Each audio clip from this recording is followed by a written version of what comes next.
Just like someone else I know, Cassie says, grinning and elbowing me. Because that's the word I get, too. Sweet. I'm pretty famous for it, actually. Every yearbook I own is filled with, "You're the sweetest, stay sweet." Sometimes spelled like sweat. He's kind of cute, Cassie adds. What's his deal? Reed? Mina asks. Yeah, like, is he single?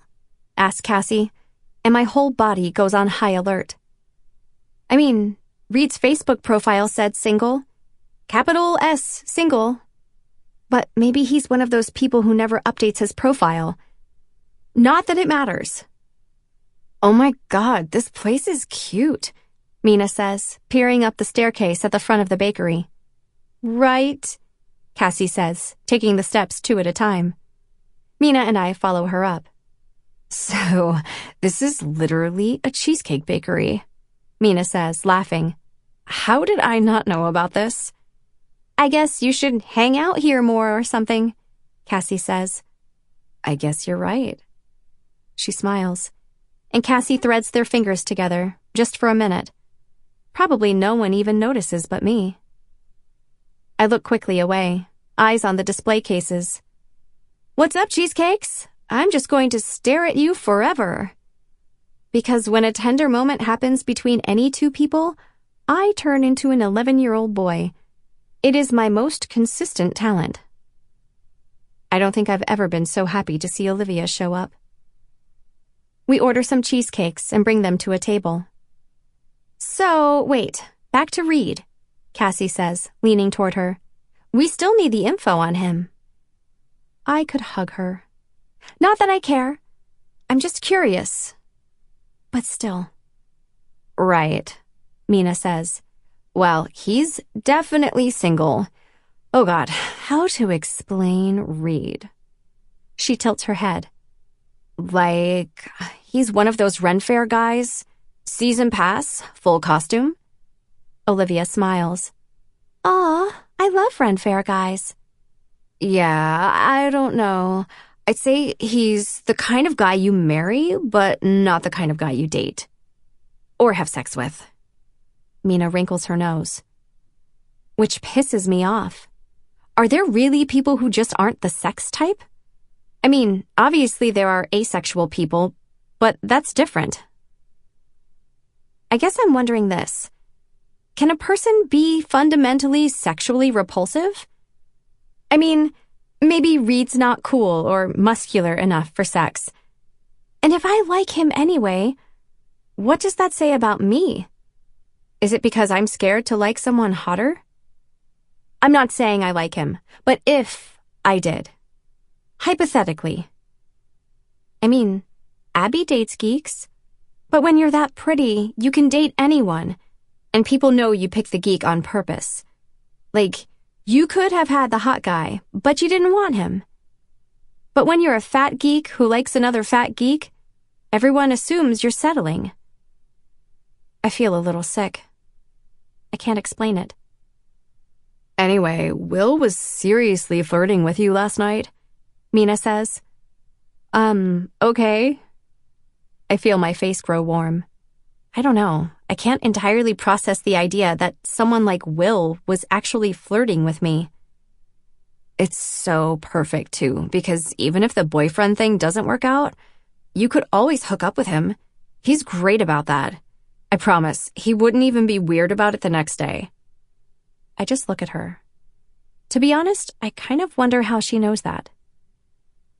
Well, Molly would be weird about it, Cassie points out.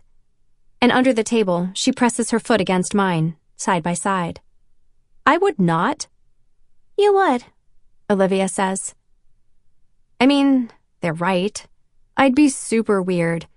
I'd get quiet and self-conscious, and I'd probably wonder for the rest of my life what Will thought about my kissing abilities. Or lack thereof. I feel really jittery all of a sudden, and I need to do something with my hands. I take out my phone, and I have 2 missed texts from Reed. I take a bite of chocolate cheesecake and tap into my messages. Okay, so my official assessment of the cookie dough is... cat emoji with heart eyes. thumbs up emoji, trophy emoji, beefy muscle arm emoji, blissful eyes closed smiling emoji. And there's that same soft prickle in my abdomen. He's pretty good with emojis. Olivia leaves to hang out with her mom, but Cassie, Mina, and I spend the afternoon wandering around the back streets. Just the three of us. I feel a little strange, like maybe I'm vag blocking them just by being here. But every time I try to leave them alone, they follow me. I have to admit, it's kind of nice. I guess they actually want to spend the day with me, even if it means fewer opportunities for making out. Maybe my company is even better than making out, which is pretty much my goal as a human being, honestly. After dinner, we walk down to the middle school for fireworks. The field behind the school is already packed with people. On lawn chairs, on blankets, eating organic kale chips and jiggling babies. We spread out our mom's big Fear the Turtles blanket, and we settle in together, and then Mina takes a group selfie. And then I fold my hands behind my head and let my eyes slide shut, just listening. There's this jumble of sounds, people laughing, kids shrieking, and my heart beating along with the community marching band. I feel almost electric. Hey. There's a tap on my arm. I open my eyes. Look at this. Mina stretches her arm over Cassie to pass me her phone. What am I looking at? Just read it, she says, grinning. It's a text from Will. I guess she sent him the selfie and he wrote back, BRB, just sulking forever. Why is he sulking? I ask, heat rising in my cheeks. Because there's a cute girl here and he's stuck at home babysitting. I can't wrap my mind around it. The idea that not hanging out with me would drive hipster Will to sulking. And if it's true, I can't decide if it's thrilling or terrifying. It's funny. A few hours ago, I was obsessing over Reed. Maybe obsessing is the wrong word. But running into him did something to my heartbeat. And when I thought he might hug me, I kind of definitely almost lost my shit. It's like I'm thinking about him as a crush, not a coworker. But suddenly, there's Will. It's hard to know what to make of this. I've always been a very monogamous crusher. But my head's all mixed up about this. When I close my eyes, it's so easy to picture Will beside me. The bright blue eyes and the wildly red hair, both dimmed by the sunset. Dating Will would feel like a seatbelt clicking into place. Everything lined up just as it should be. Mina and Cassie. Will and me. It's just strange that my mind keeps circling back to hazel eyes and stupidly white sneakers. Cassie nudges me suddenly. Hey, they're starting. I open my eyes. And the first thing I notice isn't the crackling streak of the first firework. It's Mina's leg, draped over Cassie's. It's their hands, laced together, resting softly on Mina's stomach. 14. My eyes slide open at sunrise, and I feel a little unmoored. It's still surprising, waking up on the bottom bunk. Above me, Cassie breathes softly. Not a snore, just those Cassie sleep sounds she's made since we were little. It's funny, the things that change and the things that don't. I wander downstairs in my pajamas to find Nadine in the kitchen, sipping coffee. Zave still sleeping? I ask. Never, she scoffs. He's in the living room with Grandma. She's leaving today? Tomorrow morning, Nadine says. How were the fireworks? Literally the best ever, I say. She laughs. I smile faintly. What? Nothing's ever just the best. Gotta be literally the best. There's a sudden loud wail from the living room. Yep, there we go, Nadine says, setting down her mug. I follow her into the living room, where Xavier has flung himself backward in Grandma Betty's arms, sobbing. What's going on, baby? Nadine asks. What is so terrible? It's this terrifying pigeon. Grandma says, holding up a picture book. Hey, Nadine says, raising a finger. Don't you diss, pigeon. Grandma laughs, and I sink onto the couch next to her. How are you doing, Mamala? She strokes the back of my hair. Pretty good. Now, you're not working today, are you? I shake my head. Good. You girls work too hard. I think you should just take the day and relax. Well, I need to get started on wedding centerpieces. You're doing the centerpieces? Grandma asks. I nod. Well, that's very ambitious. How can I help? And she actually does seem up for it. So I let her cover the dining room table with newspapers while I grab mason jars and paint from the basement. I hand her a paintbrush. So I saw this in a tutorial on YouTube. Now, is that like the band? She asks. What? Nadine pokes her head in the doorway, grinning. She's talking about you too. Oh, no, this is different. YouTube is like... I trail off. I mean, how does a person explain YouTube to her 70-year-old grandmother? I give up and start organizing my paints. I have these totally badass, magical Martha Stewart paints in pastel colors, and you can use them on anything, even fabric. Sometimes I paint tiny flowers on the collars of my cardigans. My theory is that it's impossible to plan a wedding without Martha Stewart paints, and I suspect there are studies that prove this. These are lovely, Grandma says. I show her where to paint and how thickly to coat it, and we settle into a sort of quiet rhythm. You've gotten to be so artistic. It takes me a minute to realize why I'm blushing. But then I remember. I've had this conversation before. With Will. And Cassie being mortifyingly unsubtle as usual. You know, my mother was artistic. Your bubby? She was a wonderful seamstress. She leans forward. She had a Model 201 Singer sewing machine, and she sewed all our clothing. They were beautiful pieces. The girls at school used to ask me where I bought my dresses. I nod, feeling like I should say something. She'd be so proud of you, Mamala. I have this sudden vision of my great-grandma high-fiving my other ancestors in Cassie's reality TV version of heaven. Now, tell me, do you have a sewing machine? I shake my head. I just use a needle. Oh, well, we'll have to do something about that, Molly. It will change your life. Okay. I smile. Suddenly, I hear Cassie's footsteps on the stairs. Hey, I'm heading out, she calls. Hold up. Nadine steps into the living room, Zave balanced on her hip. Where are you going? To Mina's. Okay, but I need you back by dinner. It's your grandmother's last night. Okay, we were gonna... Nope. You're gonna be right here with your butt in this chair by 6 o'clock. Got it? Cassie starts typing on her phone and doesn't respond. Nadine shakes her head.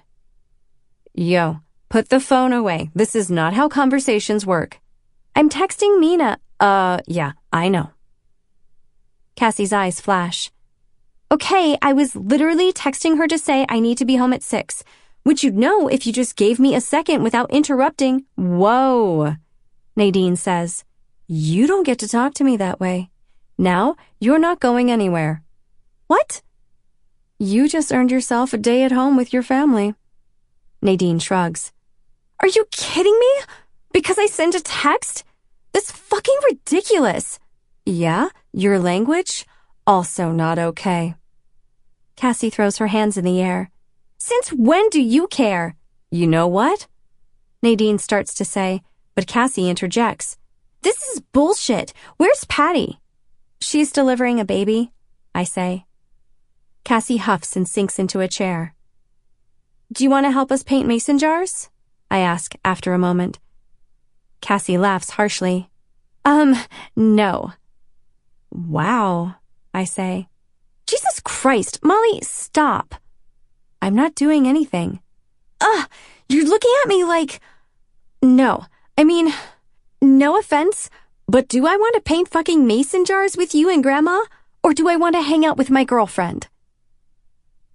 There's this awful, throbbing silence.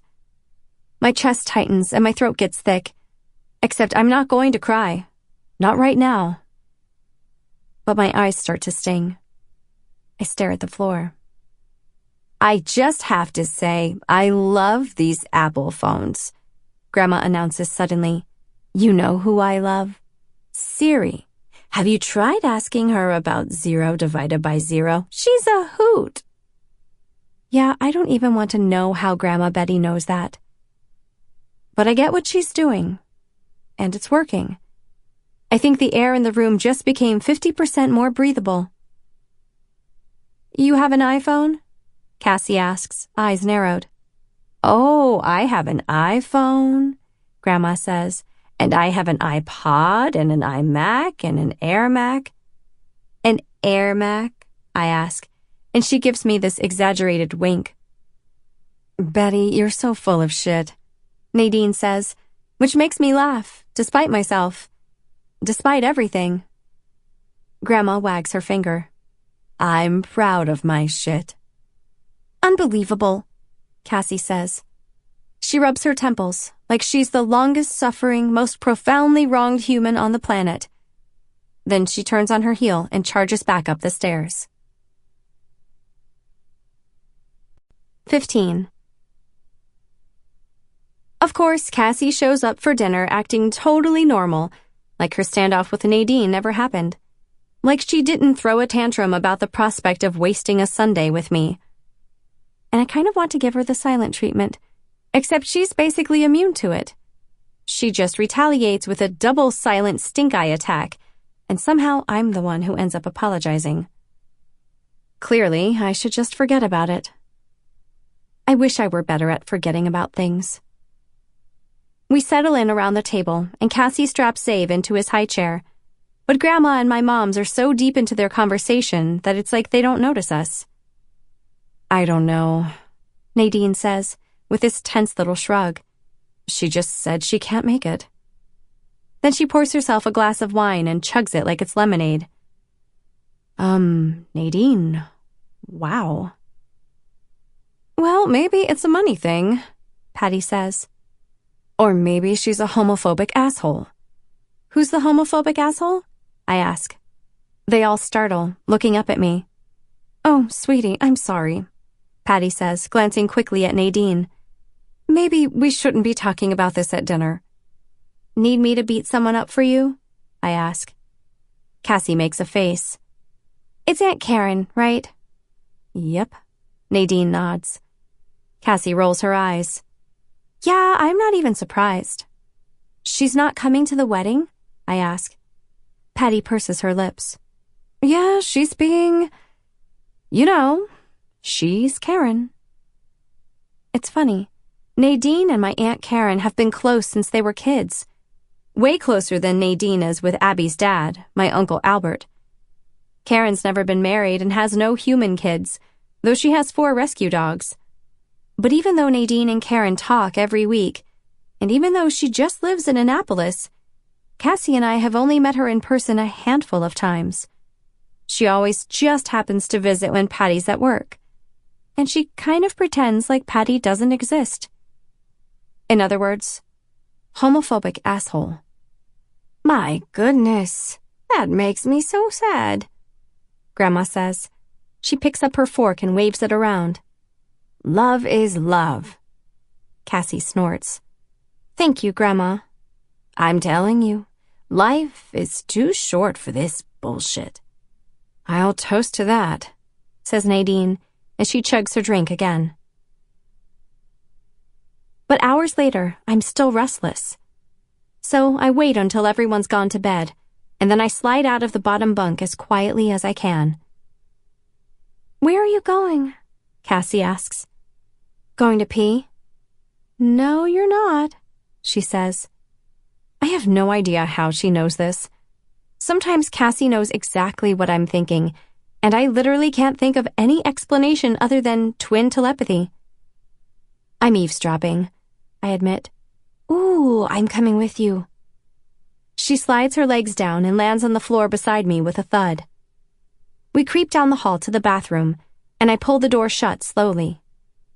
Years ago, Cassie and I figured out that the vent in the upstairs bathroom is a direct portal to our mom's room. We used to bring snacks up and line the bathtub with pillows so we could really settle in for some quality eavesdropping. And then it occurred to us that we were at grave risk of overhearing mom sex. So we shut down that operation pretty quickly. But tonight, Cassie puts the toilet lid down and sits on it like a chair, and I settle in with a pillow in the bathtub, and it's exactly like it used to be. Right away, I hear them. Not calling her, Nadine saying. She's your sister. She's an asshole. I'm just saying we should hear her side of this. She doesn't get a side. Nadine's voice cracks. She's missing our wedding. Patty sighs. I know. Nadine says something else, but it's too quiet to make out. Deanie, I know. Patty says again. I know. It's just messed up, Nadine says. But Albert and Wanda and the kids are coming. Yep, they're coming. Nadine sighs. I just never thought Karen would be the one with issues, you know? And Al's the chill one. What fucking universe are we living in? Nadine sounds so upset, I whisper. Well, yeah, I mean, even Grandma thinks it's fucked up. Cassie shrugs. Like, that's a pretty clear sign we're wading into some problematic shit. Yeah. And I get that feeling, all of a sudden, where I could honestly start laughing or crying. It could go either way. But I guess you have to hand it to Grandma. She has issues with weight, and she's maybe kind of racist, but she's never once had a problem with Patty being bisexual. When Patty came out, the first thing Grandma did was try to set her up with the Cantor's daughter, who was actually straight, but Grandma gets thrown off when women have short hair. Anyway, Grandma tries, and at least she'd never miss the wedding. Even Uncle Albert would never miss it. I just don't understand how you could miss your sister's wedding. If Cassie got married, you'd have to kill me to keep me away. And even then, I'd show up as a zombie. I'd be the zombie of honor. I'd lurch down the aisle with my face oozing off and my eyeballs popping out into my bouquet. But I would never, ever miss it. So this Aunt Karen thing doesn't compute.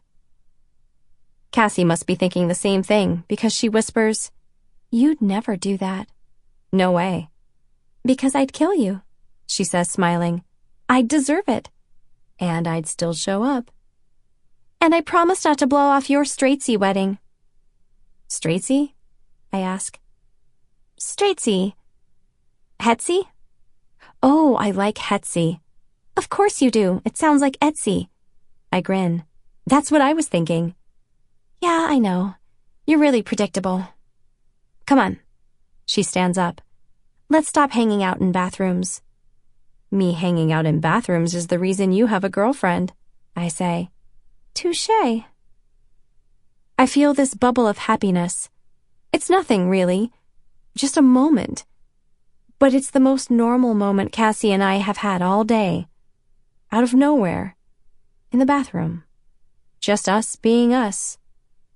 So, maybe we'll be fine. 16. I'm up before Cassie, and I've got hours before work, so I heft a bunch of fabric down to the living room. I'm making a garland. I've seen them all over Pinterest, scraps of mismatched fabric tied onto a ribbon in colorful strips. Though I'm having trouble focusing. My mind keeps getting stuck on what Cassie said yesterday. No offense, but do I want to paint fucking mason jars with you and Grandma? Or do I want to hang out with my girlfriend? It's just a dumb thing she said when she was angry. And we're fine now. I should clearly let it go. But there's something about being lumped in with Grandma as one of the undesirables. Like I'm an annoying little sister here to rain on Cassie's parade.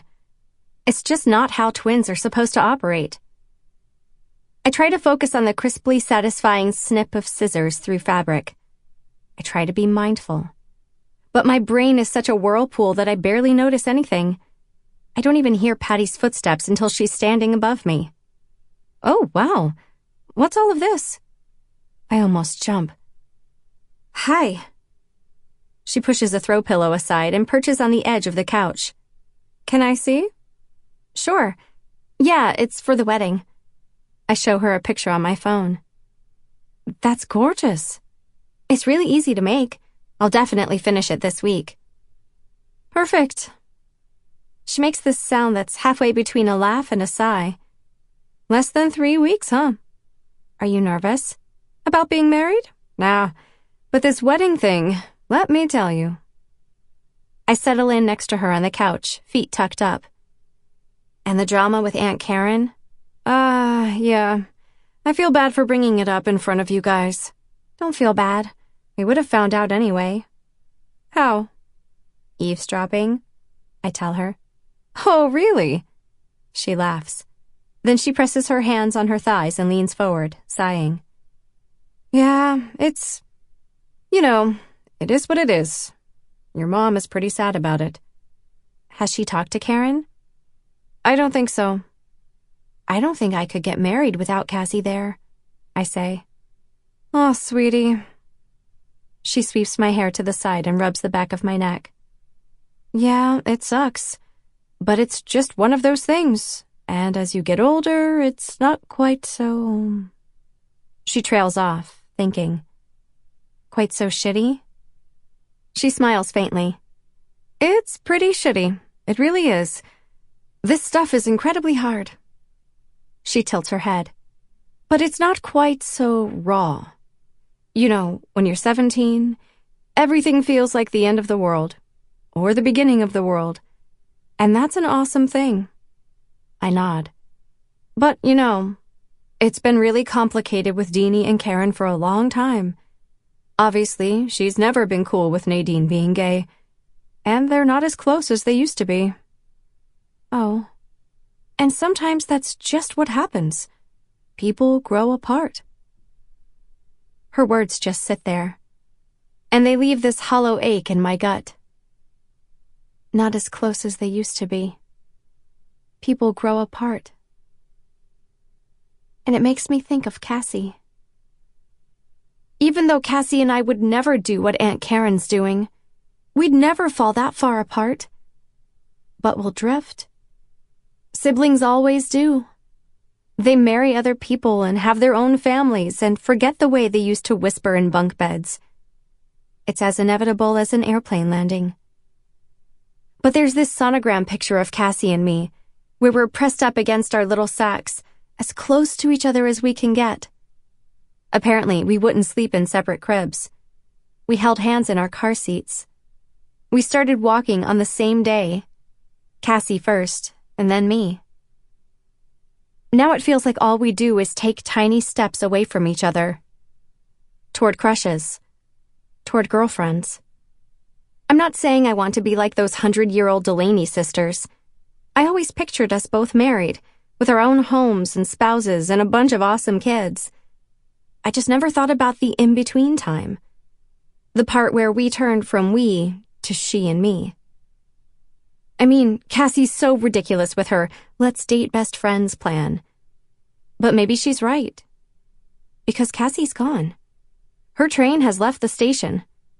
And all I can do is try to catch the next one in the same direction.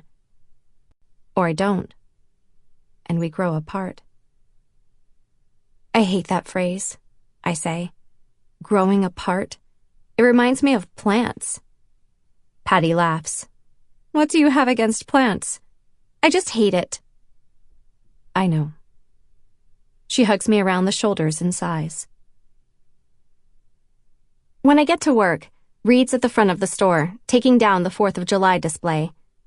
Or at least he's making it a little less conspicuously red, white, and blue. He leaves the burlap tablecloth and vintage Coke crates, but he's stacking the Americana painted mason jars into a cardboard box. It's pretty interesting watching Reed work. He gets really hyper-focused and methodical, like he's in the zone. He doesn't even notice me until I'm literally standing next to him. Hey, you're here. He lays the final mason jar down in a nest of bubble wrap and nudges the box aside with his shin. Okay, I have to tell you something. Your cookie dough was the best thing I have ever tasted in my entire life.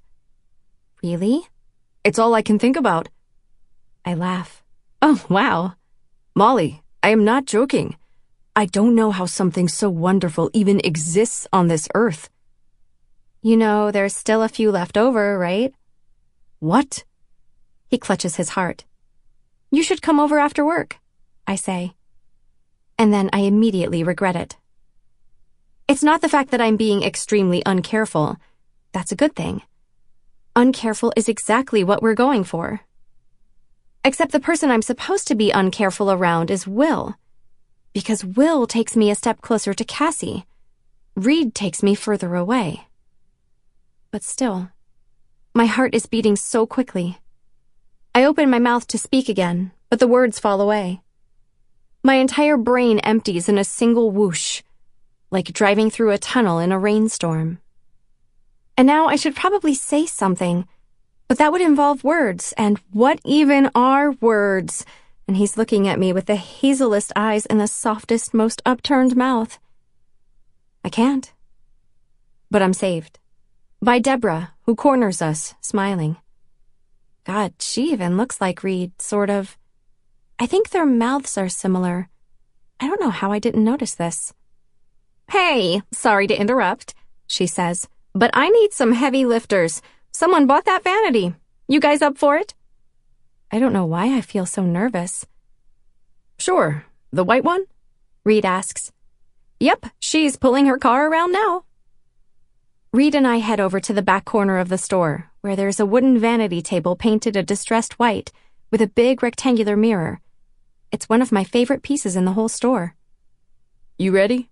Reed asks, gripping one side, bracing for its weight. Ready. We lift it on 3 and carry it a few feet before setting it down slowly. Then we lift it again, walk, and stop. Lift, walk, stop. And as it turns out, Reed and I are pretty good at carrying heavy stuff together, even though he's over a half a foot taller than me, and I'm the least athletic person on the planet. I think it helps that we take it slowly. We set it down again, and he looks at me. So your sister's dating Mina Choi? Yeah, they're kind of inseparable these days. Oh, that's cool. We pick up the vanity again and walk a few steps. So, what's she like? I ask when we set it down again. Mina? Yeah. Like, should a protective sister be worried about this? Oh, I don't think so. She's pretty cool. She's artsy, I guess. I don't know her that well. He shrugs. We lift the vanity again, and this time we get it almost to the door, and then it takes 2 more lift, walk, stop cycles before we reach the woman's car. She has a big open SUV with all the back seats folded down, and the 3 of us manage to wedge it in there somehow. Then the woman drives off, and Reed brushes his hands on his jeans. Okay, that was really impressive of us, I say. Right? Like, as a feat of strength? It was a feat of strength. He agrees, smiling, and I think he likes the way I phrased it. Then he pauses. Okay, question. Yep. He tilts his head. Are you serious about this cookie dough situation? You mean the situation of extra cookie dough existing at my house? His dimple flickers. Yes. Oh, I'm serious. I am dead serious. That is very good to know. And there may also be vanilla ice cream, I say, if you're willing to help me with my mom's wedding centerpieces. I see. He grins. Okay, but I'm not very artistic. I can talk you through it, I say, and there's this quiet little yank below my stomach. When our shift ends, we take the back streets to my house, and Reed tells me about this fireworks viewing party he went to at his parents' friend's condo, which has a rooftop. Because of course Deborah and Ari go to rooftop parties downtown. And it was interesting, he says. But it was basically a bunch of adults drinking craft beer and asking me where I'm applying to college. Oh my God, why are adults so obsessed with that? I know. He shrugs. Anyway, my friend Douglas lives near Capitol Hill, so my brother and I snuck off to his house to play World of Warcraft. You missed the fireworks? He looks sheepish. Yeah. Not very patriotic, Reed. I know. But hey, you're wearing red, white, and blue today. I am? He looks down. He doesn't remember what he's wearing. I love that. Oh, I am. He pauses. But where's the white? What? On my outfit. I've got a red shirt, blue jeans. I grin up at him. Your sneakers. Oh. We step into the crosswalk. They're very white, I tell him.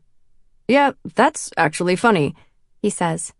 Because one of the only real conversations I've had with Mina Choi was about that. About your sneakers? Yup. Really? What did she say? Oh, you know. He blushes. It wasn't a big deal. Okay, so now I'm curious. What in the world did Mina say about Reed's sneakers? This is your house, right? He says. Yep. Are you ready to paint centerpieces? He looks slightly unnerved. I think so, he says with a serious nod. Then he pushes his glasses up. Yes. All right. Let me give you some newspapers, and maybe you could cover up the porch, and then I'll run in and get the supplies. I can do that. And I'll also grab your cookie dough, I add. He beams. Awesome. I set Reed up with our recycling bin, and by the time I return with the mason jars and paint, he's got the whole porch covered with newspapers. This is great, I tell him. It's the perfect workspace. I set the first batch of jars down on top of it. And you're painting these? He asks, brow furrowed. Yep, and then I'll fill them with flowers. It'll be really cute and simple. So, I don't want to throw you off your game or anything, he says. But you realize they're already painted, right? Yes. I make a face at him. They get a second coat. He settles cross-legged onto the newspaper with his cookie dough while I pick up my paintbrush. And somehow, it's this perfect sigh of a moment. It's cloudy and sort of breezy. I line up my brushes and begin squeezing different colors of paint into an egg container. And the funny thing is, I know Reed's not looking at me, but I sense him looking at me. It doesn't line up. I should say something, though, before the silence takes on its own life force. Silence does that sometimes. So you're really not going to tell me what Mina said? What Mina said? About your shoes. He laughs. It was really nothing. I want to know. He shrugs. Okay, I don't know. It was during prom, so she might have been a little drunk, but we both ended up outside at one point, and she came over and sat next to me, which was a little surprising just because, we never really... Anyway, she put her arm around me and got a very serious look on her face and said, "Reed, I'm going to give you some really, really important advice, okay?" And I said, "Okay." And she said, "Those sneakers are a liability." A liability? I ask. He nods and takes a quick bite of cookie dough. Yeah, like, with girls. He blushes. With dating. Like, my shoes are a turnoff. Oh, God. I cover my cheeks. Mina. Yeah, it was kind of weird, Reed says. But there's a tiny secret part of me that knows. Mina's right. Sort of. It's hard to explain, but the sneakers are awful. They are so bright white. They're so loudly, defiantly uncool. Not that it matters. It totally doesn't matter. But come on. He wore the sneakers to prom. But you kept them, I say, nudging his sneaker with the toe of my flat. Yeah. He smiles. I don't know. I just don't care that much. About impressing girls? He blushes again. No, it's just, I am who I am, I'm not ever going to be cool. He shrugs. But it doesn't really bother me. I think you're cool. He laughs. Thank you. I'm just saying. I turn a mason jar over in my hands and try not to smile.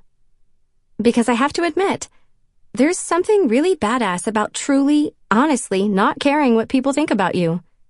A lot of people say they don't care, or they act like they don't care, but I think most people care a lot. I know I do. Like, if someone had told me an article of my clothing was a liability, I'll be honest, I'd probably burn it. But Reed wears those sneakers every single day. And there's something interesting about that. Unsettling, but in a good way, like when a stranger looks you right in the eye. I feel suddenly nervous.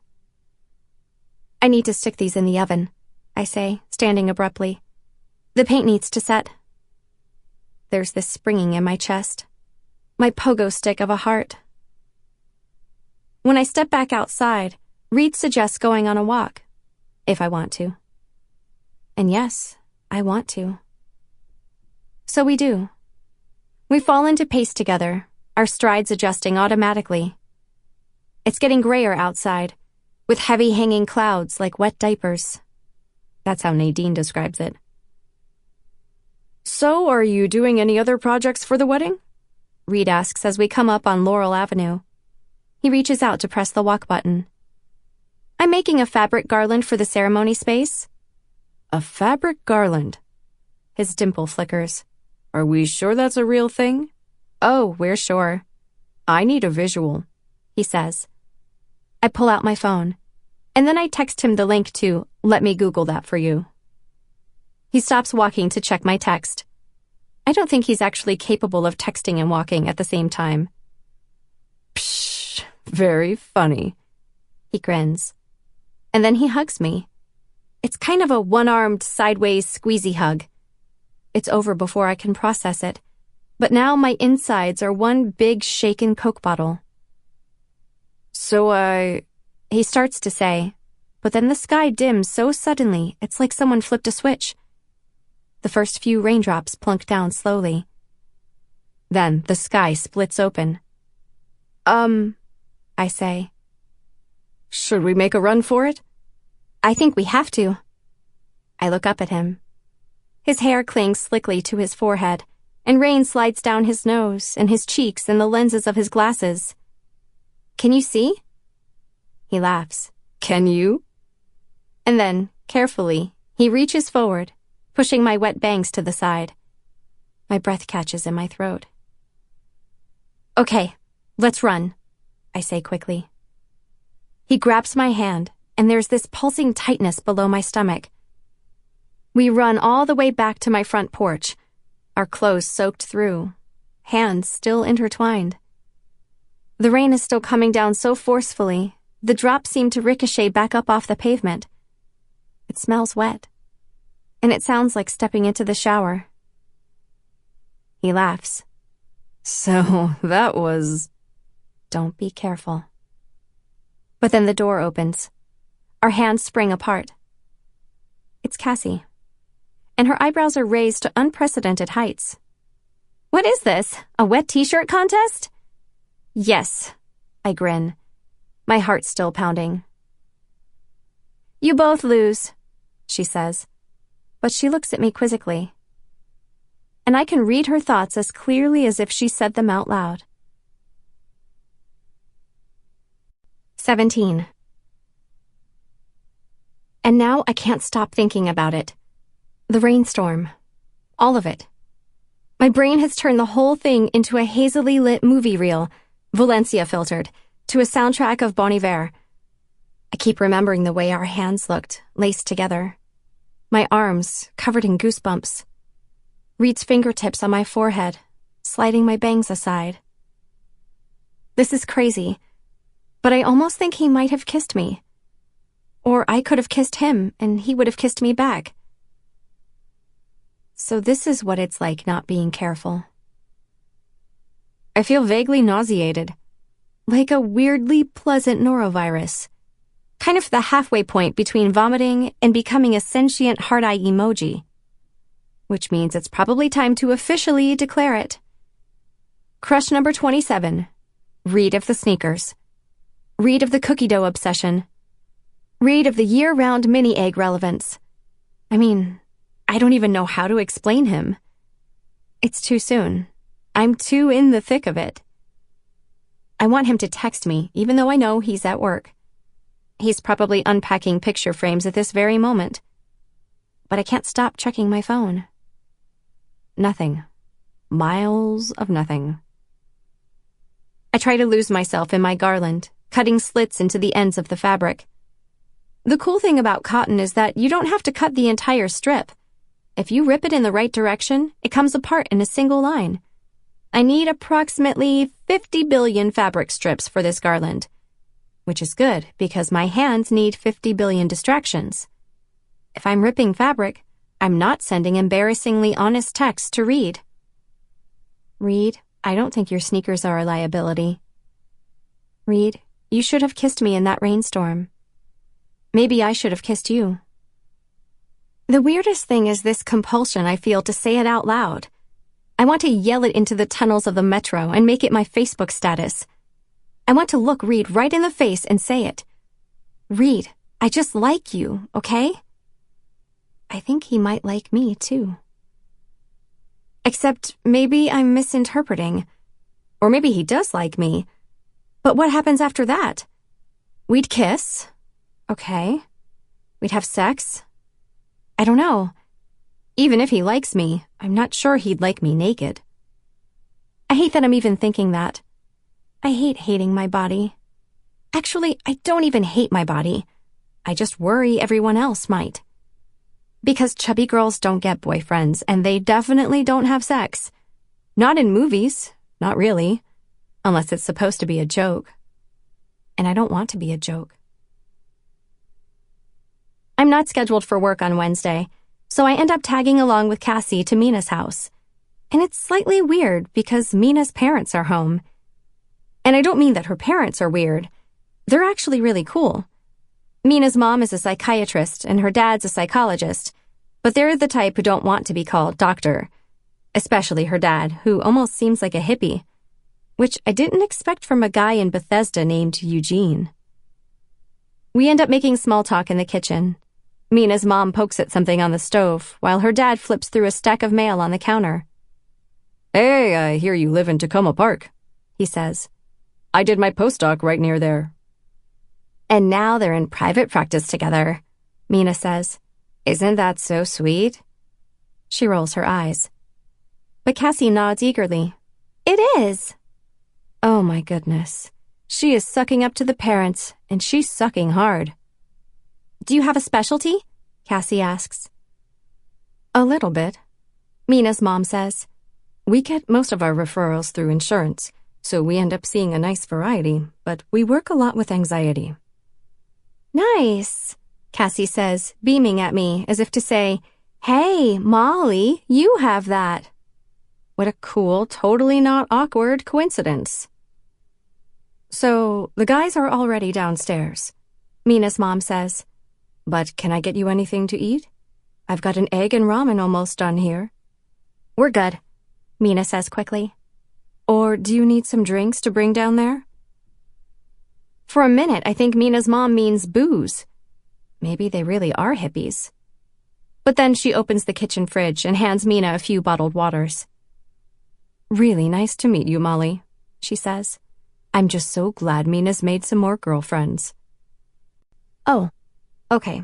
So I don't think Mina's mom was using the word girlfriend in the my daughter makes out with this person way.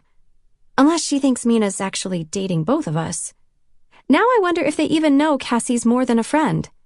I mean, I assumed Mina was out, but now I'm not sure. And I feel strange asking. What was your mom making? Asks Cassie as we follow Mina downstairs. Egg and ramen? Have you never had that? No, but it sounds amazing. Oh, it is. Mina pauses at the bottom step to smile up at her. I'll make it for you someday. In the basement, the boys are absorbed in an old-school Nintendo game. Will's perched on the love seat, jabbing a controller. Is this Mario? I ask. Yes. Will's eyes never leave the game. Don't be careful. And don't think about Reed. I sink into the cushions beside him. He's scary good at this, Mina tells me. On screen, Will's Mario eats some kind of leaf, which turns into a raccoon. You have to wonder sometimes what these old-timey video game inventors were smoking. I let myself zone out, watching Mario leap over cliffs and sink into pipes. Zoning out feels good. I just need to step outside myself for a minute. I feel so crowded in my head. I can't seem to shake this perpetual awareness of being Molly. Sometimes I'm a confusing person to be. My phone buzzes with a text. Abby. "We got our plane tickets for the wedding," she tells me, "and I'm bringing a +1. Nick's coming?" I write. "Yes, and he's gonna wear a suit." OMG, he doesn't have to. He'll be the only one, I say. "I don't care. I want to see him in a suit. Are you bringing anyone?" Winky emoji, kissy face emoji. "Why, yes," I write. "If by someone you mean 84 mason jars and a zillion buttercream cupcakes." "And a handmade fabric garland," I add. "Molly, you are Pinterest as fuck," she writes. I grin at the screen of my phone. "Why, thank you." "But you should bring a date. You should ask hipster Will." God, I don't know what made her latch onto that, especially when I've been spending so much time thinking about Reed. Reed's rain-soaked glasses. Reed pushing my wet bangs out of my eyes. "Who are you texting?" Cassie asks from the couch. She's lying with her head on the armrest and her feet in Mina's lap, while Mina makes some pretty half-hearted efforts as Luigi. "The fuck, Mina?" Will says. "You missed an extra life." Cassie sits up suddenly. "Are you texting Reed?" "Wait, is this the Reed I know?" Max interjects, looking up from his phone. "Husky pants Reed?" I feel my whole body burn. "I'm texting Abby." Her eyes narrow. "Why are you blushing?" "Shut up." My phone buzzes again, and I glance at it. "I notice you've gone mysteriously silent. I also notice there are no objections to the Will idea," Abby says. "I object," I type quickly. "Too late." Smiley emoji. I look up, and Cassie's expression is unreadable. Unreadable. Even to me. 18. Reed texts me on Friday. "Hey, so my friend Douglas and I are going to Medieval Madness." I write back, "That's awesome." "Want to come?" Smiley emoji. Oh, my heart thuds. "I'm so sorry. I can't." "Oh, no problem," he writes. "I'm going to a party with Cassie and Mina." 3 dots. "Oh, okay," he writes. "I'm sorry." "Why are you sorry?" "I don't know." But I am. And it's stupid, because God knows what Medieval Madness even is. Something where you drink from flagons, probably, and wear tunics. Something so Reed. I really shouldn't care. But I do care. It sort of ticks in the back of my mind all evening. We metro to Bethesda after dinner, and Mina picks us up from the station. She and Cassie kiss in the car. Just a quick kiss, like parents do. And it occurs to me, suddenly, why they call it the kiss and ride. "So Max's parents aren't home?" Cassie asks. "Yeah, they travel a lot." "There aren't going to be adults?" I blurt. I feel like I'm Xavier's age. "Well, his sister is 18, Mina says, catching my eye in the rearview mirror. "So, in the eyes of the law..." Cassie twists around to grin at me. "Stop making the Molly face." "I'm not," I say, but my cheeks are warm. I shouldn't be freaked out by the idea of a house party. It's not like it's an orgy. I don't think it's an orgy. Mina parks on the street at the end of a long line of cars. I can't believe how many cars there are. I have to admit, I had no idea house parties were even a thing. I fold my arms across my chest and try to act nonchalant. But there's something about tonight. Everything feels a little surreal. For one thing, it's surprisingly chilly out. I'm actually wearing a jacket in July. Molly, you look so cute, Mina says, putting an arm around my shoulders, which makes me blush. I'm cute too, Cassie says. Mina smiles up at her. You just look like you're cold. AKA, you're a wimp, Cassie grins. She's wearing a tank top and these short yellow shorts. She's just one of those people. She can throw on anything and look adorable. Whereas I am completely camouflaged in careful layers. Under my jacket, I've got this belted dress, green with tiny birds on it, and a camisole and boots. We've timed our arrival pretty carefully. It's late enough that we're not the first ones here, but not so late that everyone's sloppy drunk already. Should we text Will? Mina says. Cassie shrugs. Is he here? He should be. The way into Max's basement is through the backyard, which still has one of those giant playhouse structures with swings and a rock climbing wall. And it's perfectly maintained. Even though Max doesn't have younger siblings. Parents are funny like that. But inside, it's not quite what I expected. Not that I had any idea what to expect. I guess I thought it would be more like a movie, with a beer pong table and a keg in the corner and guys in well-worn baseball caps. And yes, there are plenty of guys in well-worn baseball caps. But other than that, it's just a normal basement. There are 2 IKEA-looking futons and a bunch of chairs, a foosball table, an air hockey table, and a giant drum set. The lights are dim, and there are lots of people holding red plastic cups. Mina! Someone shouts. It's a girl I've never seen before, and she's ridiculously gorgeous. Tall, with light brown skin and wide hips and a very twee blue patterned dress. She nudges a fallen hoodie aside with her toe as she walks toward us. Hey, you must be Cassie. She's talking to me. Oh, I'm Cassie, says Cassie. This is Samar, Mina says. Oh, you're Samar, Cassie says. And now I'm wondering what planet I must have been living on, because I'm pretty sure I've never heard of Samar. But Cassie's greeting her like she's famous. I hate that. I hate feeling so utterly out of the loop. Oh, well, hi. I don't know you, Samar says to me.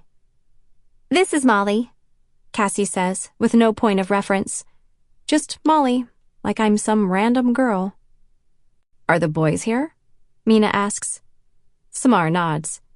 Yeah, Max is hooking up with someone, and I just saw him. She cranes her neck. Oh, he's by the booze table, predictably. There's a desk at the back of the room that's been totally overtaken with little glass bottles and half-full liters of Coke and orange juice.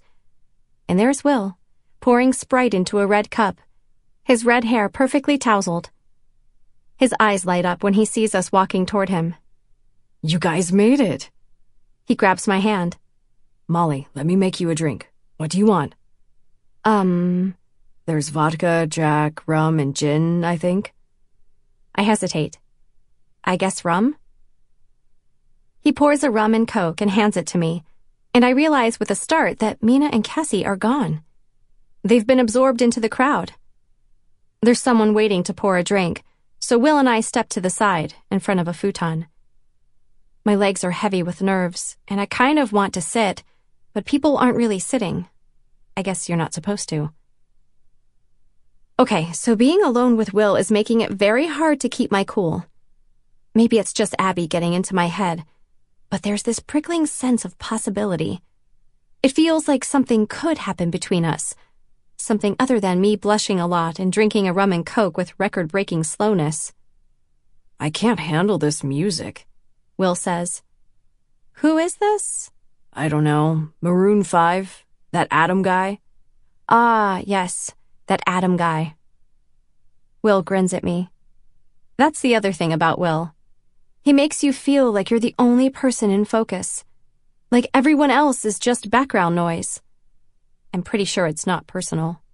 Probably every girl who enters his orbit feels this way, at least for a moment. Still, I can see how people get swept up in him. It's just so hard to believe this is my reality right now. I'm at a party in Bethesda, and my sister has vanished, and now I'm alone with a very cute boy. Well, not alone, but we might as well be. I think his calf is touching mine. I wonder if people watching me right at this moment think I'm part of a couple. With Will, that's sort of thrilling. But I can't shake the thought that I could be at medieval madness right now with Reed. Like there's some alternate universe Molly drinking from a flagon right this second. And yes, it just occurred to me that flagon rhymes with dragon. And yes, I really want to text Reed to tell him. But I probably shouldn't text Reed when I'm standing with Will. You must be hot, Will says, startling me. He means my jacket, but I blush anyway. I don't know if there's a place to put my jacket, I say. I'll take it. He sets his drink on a coffee table. You don't have to do that. No, I've got it. I'll find a spot for it. I unbutton it, feeling strangely like I'm in a movie. Undressing. I like your dress, he says when I hand the jacket to him. I love it. Thanks. I can't even look at him. So I'll be right back. I nod. But as soon as he leaves, I feel 100 times more self-conscious. I sip my drink faster, my other arm curling across my body. It occurs to me that Will could peek at the tag of my jacket and see my size, which makes my heart jump so high in my throat that I almost run after him. But suddenly, someone's beside me. A random boy. Hey, want to hear something crazy? The boy says, as if we've known each other for years. I've never seen him before in my life.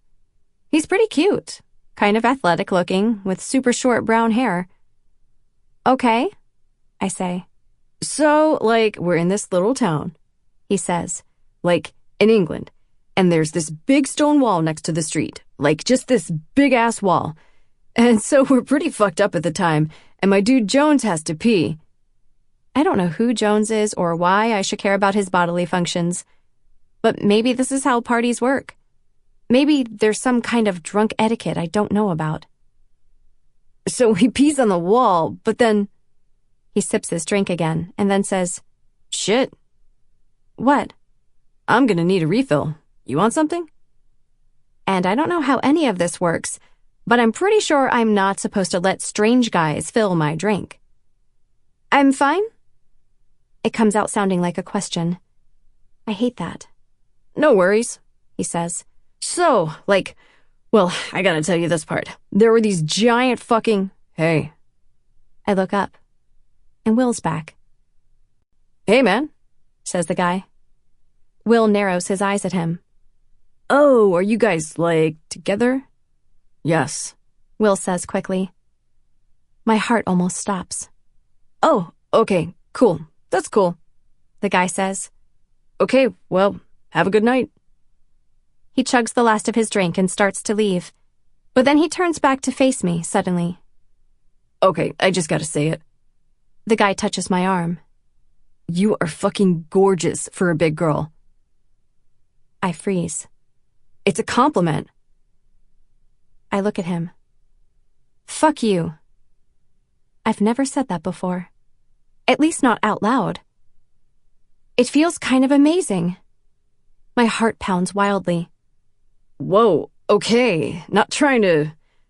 Whatever. He tilts his hands up defensively, and as he drifts back into the crowd, I hear him mutter, Fat bitch. Will looks at me. Okay, that was the hottest fuck you moment I've ever witnessed. Thanks. Do you even know that guy? Nope. Wow, just a random dickhole. I guess. I can't think straight. I can't think of anything other than the fact that Will said we were together. And I know he was just trying to get rid of the random guy. But still. He sinks backward onto the futon, patting the cushion beside him. I sit and tug my skirt down closer to my knees. My heart won't stop pounding. I take a tiny sip of my drink. He leans back, eyes flicking toward me, and he opens his mouth like he's about to speak. But I cut him off with a question, and I almost don't realize I'm asking it until it tumbles from my mouth. Why did you tell him we were together? Oh, shit. His eyebrows shoot up. Sorry, were you trying to— No, God, no. He was shady. Yeah, you looked really uncomfortable. I did? Will laughs. Yeah, your body language was like— He sits up rigidly straight with crossed arms and a look of utter terror on his face. I did not look like that. I mean, I thought you were going to vom. That's kind of your thing, right? Public barfing? He grins. Touché. I smile back at him. God, he really is so beautiful. His eyes are supernaturally blue. And he's funny and nice and smart and all the other things boys should be. Not to mention that he's best friends with my sister's girlfriend. It would make a lot of sense for me to fall for him. Much more sense than Reed, for example. I lean back against the cushions and squeeze my eyes shut.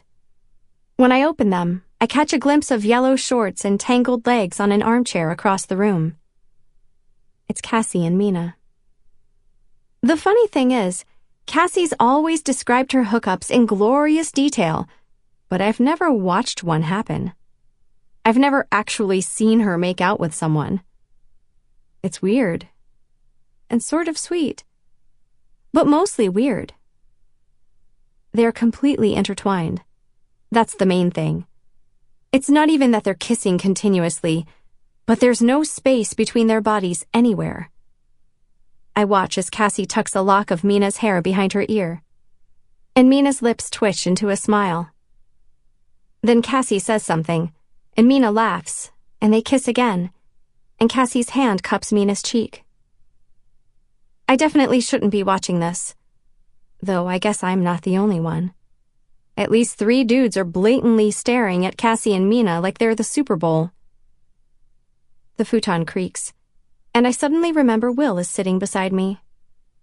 He's tucked one of his legs up, bent at the knee, and he's tugging at his shoelaces, and looking pointedly away from the armchair.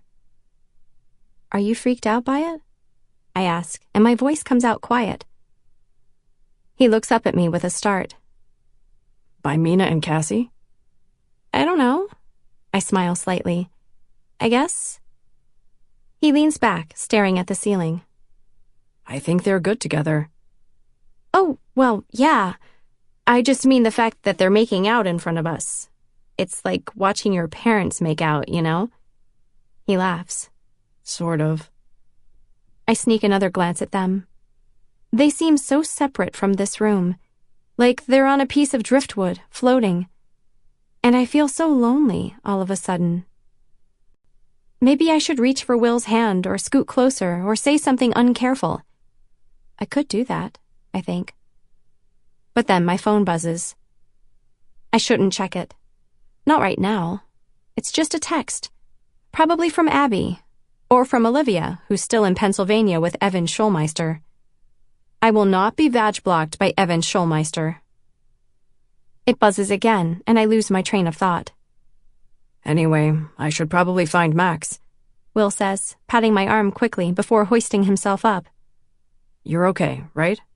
Yeah, definitely. I nod. It's funny. I feel less disappointed than I thought I would. As soon as Will walks away, I peek at my phone. It's Reed. I guess I kind of had a feeling. So I'm sitting here with Douglas outside of Medieval Madness, and this place is an orgy. Wait, Douglas would like me to clarify that Medieval Madness is not an orgy. King Street is an orgy. I lean back into the cushions and giggle quietly. That is hilarious, I write, because I'm at an orgy too. He responds right away.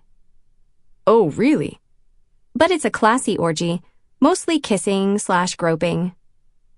And texting, ... He writes, which makes me blush. I'm not sure why. And texting. I really love texting, he writes. Me too. 3 dots. He's typing something. I glance up, and it's funny. I feel sort of invisible. There's this party happening all around me, and I'm entirely separate. I'm a total ice cube, but in a good way. You know what would suck about living in the Middle Ages? He writes finally. The bubonic plague? I reply. Yes, but also, no texting. 3 dots.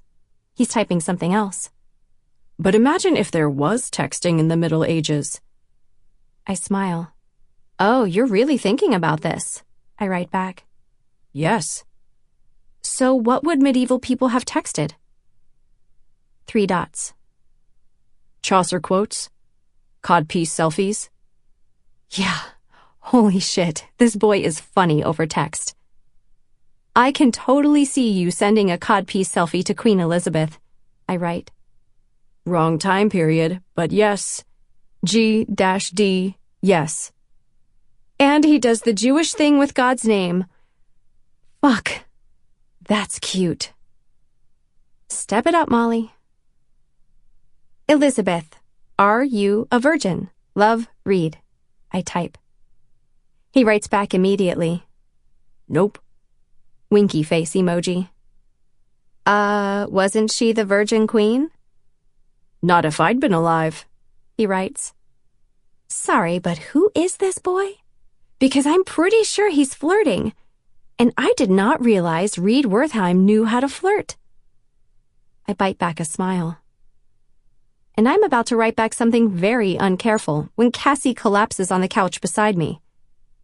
There you are. Hey. Okay. Guess what? She leans her head on my shoulder and smiles up at me. You, Molly Adele, get the Lexus tonight. I just look at her. Why are you making the Molly face, Molly face? She giggles. Okay, how drunk are you? Just a little, she says and sighs. Molly, she nuzzles into the crook of my neck.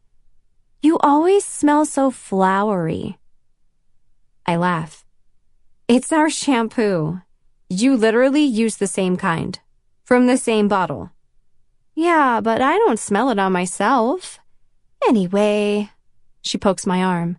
Aren't you excited? You get to drive Mina's Lexus. I'm not driving Mina's Lexus. Okay, well, she says, and I start to reply, but she covers my mouth. No, hear me out. So, I know Mina wasn't going to drink, but we ended up playing Kings, and she's not drunk, but she's like a little bit drunk, so we're just going to play it really safe and crash here. So, if you want to drive it home, you totally can. We just need you to pick us up here tomorrow morning. Okay, that's not... And park on the street, just so Nadine and Patty don't get freaked out, okay? I look at her. Cass, I can't. I had a drink. Okay. She tilts her head. Just one drink? Cassie, I'm not driving. I'm just asking. Are you seriously asking me this? I sit up straight, pulling away from her. Are you asking me if I'm going to risk my life by driving home after having alcohol for the second time ever, which I'm not even supposed to combine with Zoloft, by the way? Okay. She laughs, but kind of harshly. Then why'd you do it? Why did I drink? If you're not supposed to drink on your meds, why do you keep doing it, Molly? Are you kidding me? I feel this tightness in my chest and this ache in my cheek, and I realize I've been clenching my jaw. Fuck you. It's the phrase of the night. Cassie's eyebrows shoot up. Whoa. So now you're going to judge me for drinking? Are you serious? You guys were my ride. And now your big plan is to completely ditch me so you can spend the night making out with your girlfriend and I get to be your chauffeur. Something in her expression seems to snag, and my throat thickens. And, you don't even care if I'm safe to drive, just as long as you get your awesome hot night with Mina. Are you joking? She asks. You're seriously going to give me shit for this? Forget it, I say. I wish I hadn't said anything. I don't want to have this conversation. Not here. Not ever. I mean, do you want to talk about this? Cassie says, scooting closer to me. Can we not? I grip my cup tightly. Molly? I look up at her, and her eyes are shining. Okay, that throws me. Cassie doesn't cry. Cassie doesn't even almost cry. You think I'm ditching you for Mina? What do you think? It's something I'd normally never say out loud, but I guess that's the thing about alcohol. Like, you know she's my girlfriend, right? I stare at my knees. I keep picturing Cassie's lips pressed against Mina's ear. I can't stop thinking about that. Molly, why are you doing this? You think I'm doing this? My jaw tightens because this is what Cassie does. She twists things around and acts like I'm coming at her out of nowhere, as if she hasn't spent the last few weeks completely absorbed in Mina Wonderland. Oh my God, just stop, she says. You are so goddamn oversensitive, I know. She throws her hands up. And I feel this wave of calmness. I know that's strange, but even though I hate when she calls me oversensitive, I like that I knew she would.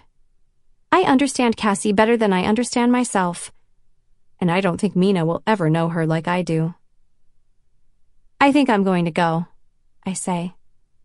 She leans backward, laughing, hands over her eyes. So, what? You're going to walk to the metro now? I'm suddenly aware that people are looking at us. Not in a blatant way, but there's some not-so-subtle glancing. People love a shit show. I shrug. Molly, come on. I mean, what were you thinking? Now I'm fighting tears.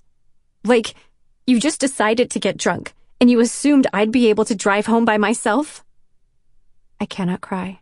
I cannot start crying. Okay, to be honest, I kind of thought you'd be getting a ride with Will tonight anyway, so yeah, he's drunk too. She sighs.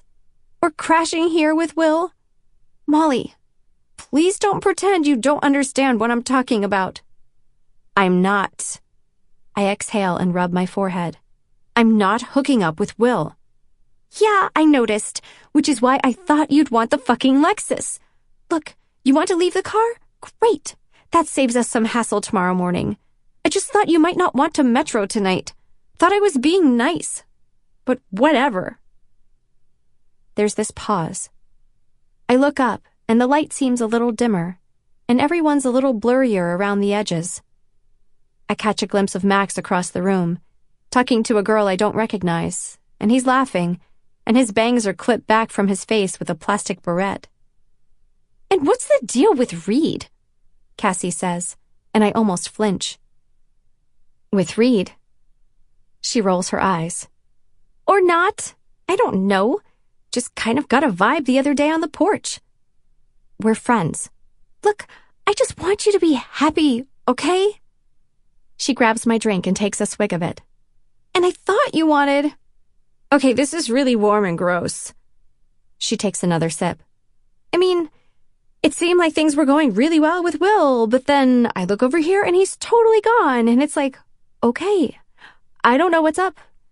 But then something seems to be happening with you and Reed, which is great, fine, whatever. I swallow. Yeah, well, apparently Reed's not the kind of guy you date or have sex with. What are you talking about? Mina said that. She said Reed's the kind of guy you marry. She laughs. God, Molly, you shouldn't give a shit about what Mina thinks. Look how bad her taste is. She pats her own chest and grins. Come on. It's all so subjective. Like, look at that girl. Purple dress. She gestures with her chin. Are you sexually attracted to her? I shake my head. Okay, well, guess what? I think she's hella cute, and I would totally have sex with her. I'm sure Mina would be thrilled. Oh my God, I'm just making a point. We like who we like. Who cares if someone else doesn't get it? That's a good thing. That's less competition.